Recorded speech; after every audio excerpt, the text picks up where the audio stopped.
Okay, so we're going to get started. Thank you to anyone who's here now and who was with us before. My name is Abe Freetanzer. I am the editor of Movies with Abe and TV with Abe. And I am very excited to be here on the Movies with Abe YouTube channel with our special guest for today, Alexa Karolinski, who is the co-creator, writer, and producer. Co-creator, writer with Anna Winger, and producer, yes. Of the Netflix series Unorthodox, which premiered about a week and a half ago, and which has really taken a lot of people by storm. And I'm very happy that she's able to be with us here tonight. So thank you. Thank you for having me. So I have a couple of questions, and of course, if anybody has any questions they'd like to ask in the chat, we'll do our best to be able to get to them. One of the things I've seen talked about most, especially in this Fans of Unorthodox Facebook group, is about how this story diverges from the true story of the inspiration Deborah Feldman. And based on the documentary that's available on Netflix, I know that only the portion of the story that takes place in Brooklyn is based on her life, and everything that happens in Berlin is invented. And so I wanted to understand what inspired the invented story, and especially the focus on music. Right. Okay, good. So I assume this is a non-spoiler show, right? Hopefully, if that's possible. Yes, of course. Well, you know, there were a lot of reasons why Anna and I decided to be inspired by the book rather than stick to the book. I mean, I feel like the one of the big main reasons is that Deborah is my age. And, you know, it's really different when you write a memoir when you're much older and you reflect on your life than when you're actively living your life. And, you know, Deborah's books, her life is still ever changing. And we felt it wrong. Is everything okay? I'm sorry. The distraction's coming from Zoom. I'm sorry about that. Okay, no, it's fine. You know, it would have been wrong to invade in her privacy. It felt like to that degree. Plus, you know, we wanted to tell a story in which the thing when you adapt a memoir where you're mostly in someone's head and the story happens in someone's head, you need to externalize that character. And that meant certain things to us, like, you know, develop her husband as a character. And really like look into the other characters in her life. And then also, you know, I feel like a good adaptation goes to the essence of what somebody goes through and doesn't necessarily take the literal plot points. You know, at the end of the day, a TV show is different than a book, especially a memoir. And, you know, the other reason is that Anna and I, you know, I'm Jewish from Germany and I live in the States. Anna's Jewish from Massachusetts, lives in Berlin. And I feel like you know, the transatlantic conversation is a really active one between us. And for us, it was really interesting that we bring Esti to kind of, I would say, the place of where the trauma originated. You know, the Satmars largely believe that the Holocaust happened because of Jews' assimilation in Europe. And it's a really, really active trauma still. And so for us, it was really interesting to explore what it would mean to bring her to Berlin, especially because, you know, the real Deborah Feldman does live in Berlin now, though this happened in a very different way than it did to Esti. And the reason we chose to go with music rather than with writing is that we thought, you know, music is just incredibly cinematic. And it would be a fascinating thing. You know, Berlin is a really musical place and there are over 40 music schools in Berlin. And it felt like another way to connect with her story. Absolutely. And your co-creator mentions in the documentary how cool it was to create an orchestra where Jews and Muslims were playing together. What drove that? And is that doesn't seem like something that was explicitly emphasized in the show, but can you talk a little more about that? Yeah, of course. So it's actually inspired by a real orchestra, the Birnbaum Said Orchestra, which is in Berlin. started by Edward Said and Daniel Birnbaum, and they have an academy in Berlin, and where it's not, the real place is not explicitly about Jews and Muslims. It's really about people from the Middle East of all religions, like Israel and all the other countries of all religions play together. And it's in a way a kind of utopia project. It's funded by the German government. And we just felt incredibly inspired by it, that, a place where there's like a real post-colonial discourse around playing essentially European music, Mozart, Beethoven, etc., in Berlin, where art is the driving force, and so we were inspired by that. And our orchestra in the TV show is not explicitly that, as you already picked up on, as we also have Germans in the orchestra and whatever, but to us, it was really important to find a place of true multiculturalism, where the multiculturalism is born out of art making or music making in this sense. I feel like too often, like especially in German cinema and in German TV, I have to say, do you see people of color or people of Middle Eastern descent play all kinds of cliches, right, that have, and stereotypes, and for us it was really important to be like, these people play classical music together. This is what defines them and brings them together, and this exists. So the show is in Yiddish, which is mostly in Yiddish, which is really cool. Was that a hard sell? Was there any resistance to that? Well, I feel like on paper that's a really unsexy sell. For us it was really important to really stick by that idea, especially because this was a German production, a Netflix Germany production.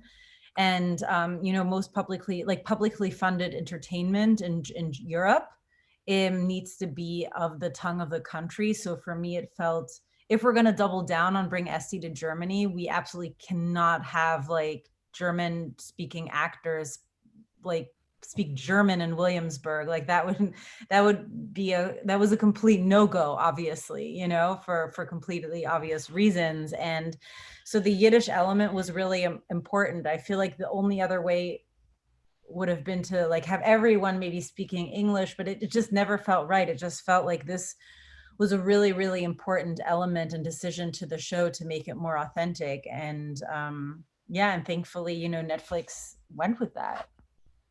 But no, it's not obvious. I mean, I feel like anyone would know that, like, it's like Yiddish, as you know, is like a like kind of a native language.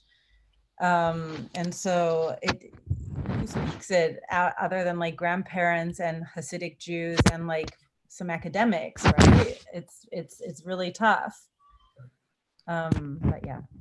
Was there a concern that too much of what was being shown, because there was such an effort to make it authentic, would be inaccessible to those unfamiliar with Jewish practices, and might just be missed? Like, for instance, when one of the characters is mistaken for someone from Israel and he spits at the idea of being, a Zionist, etc. Anything Right. you wish you would have explained more, or was it deliberate not to that? I mean, I think that's like the key to like storytelling. And I'm sorry if you can hear my screaming son in the other room. I apologize.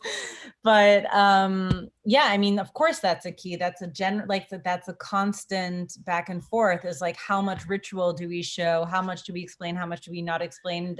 There were many versions on paper that, had way more and then less. And, we shot the wedding, for example, for 2 days. Like, we had enough footage. We could have made a 5-hour-long film about like a Hasidic wedding, but in a way, what trumps it all is always like the storytelling and driving the plot forward. And in a way, it's funny because that moment where he like spits on Zionists, it's like, of course, only people who really understand that certain Hasidic sects are anti-Zionist maybe pick that up. I feel like a lot of people actually who don't know about that, like a lot of non-Jews, like maybe didn't even connect or think about that much. Right.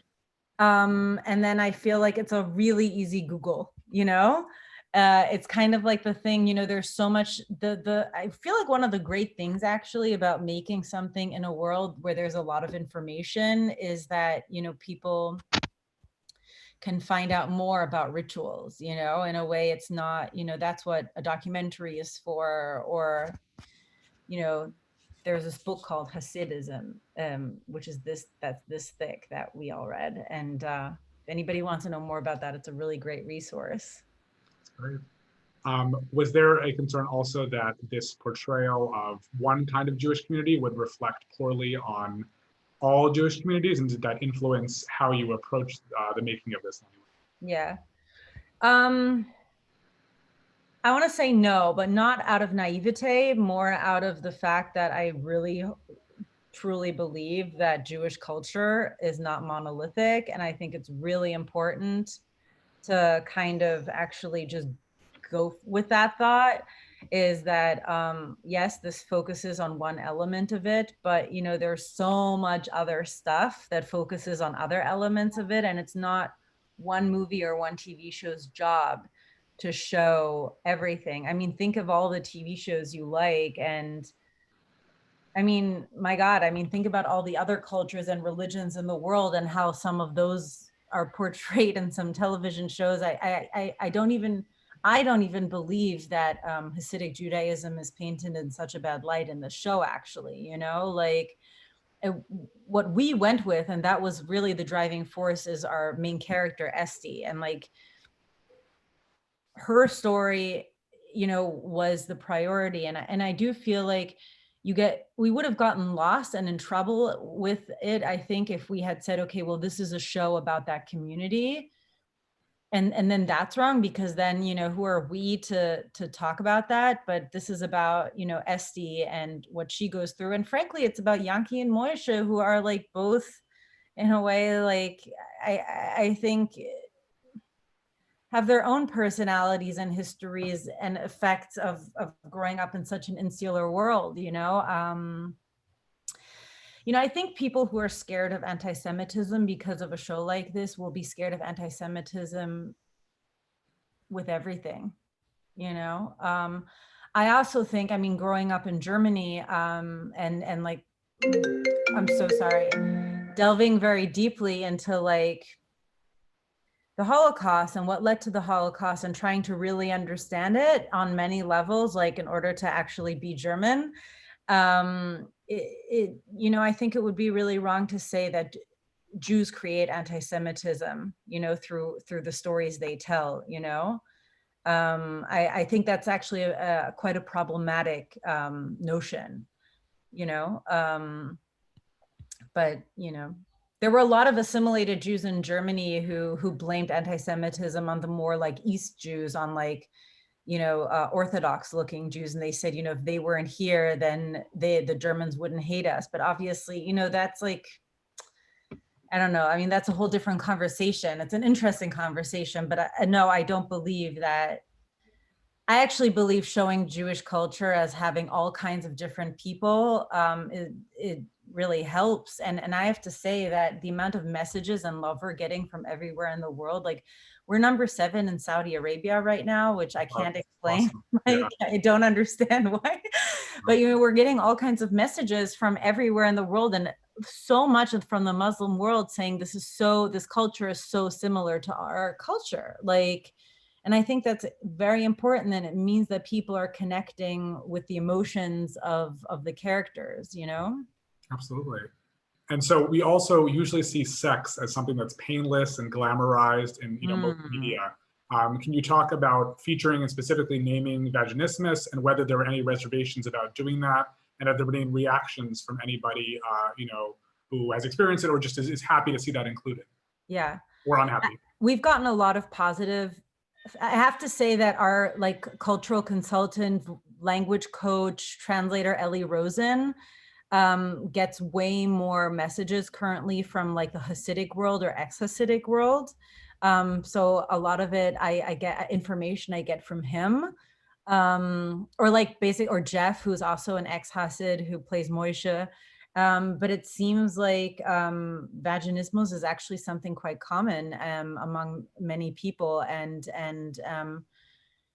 I mean, I feel like this all comes back to like a lack of education and a lack of freedom to talk about things and access to information, you know. And I think yes, it was 100, you know, the sexual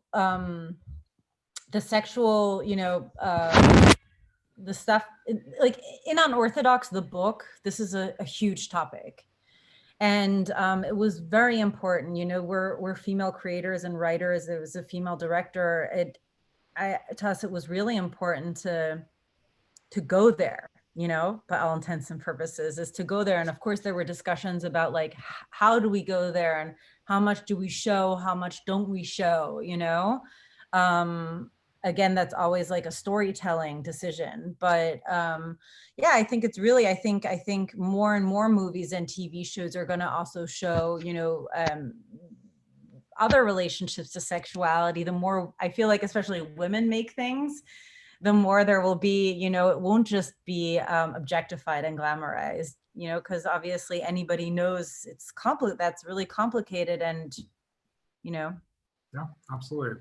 So I don't want to spoil how this ends for anybody Right. who hasn't seen it, but Right. there is definitely more to this story. Is there any chance of a second season or a sequel series? I would say the door isn't completely closed for something, but we're currently, you know, we made the show very quickly in a year and a half. We only finished editing in November. This has been a really quick, very intense experience for everyone. And now it's launching in this really, you know, obviously unprecedented situation.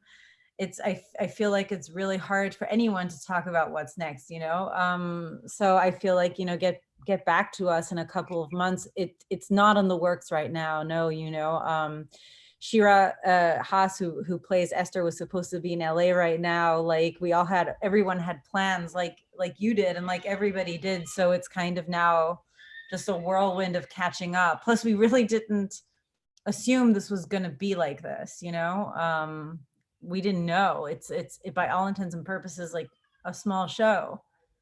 Right, absolutely. You know? Well, from everybody I've talked to, and I know would be very interested in seeing more. And so I really hope that might happen at some point.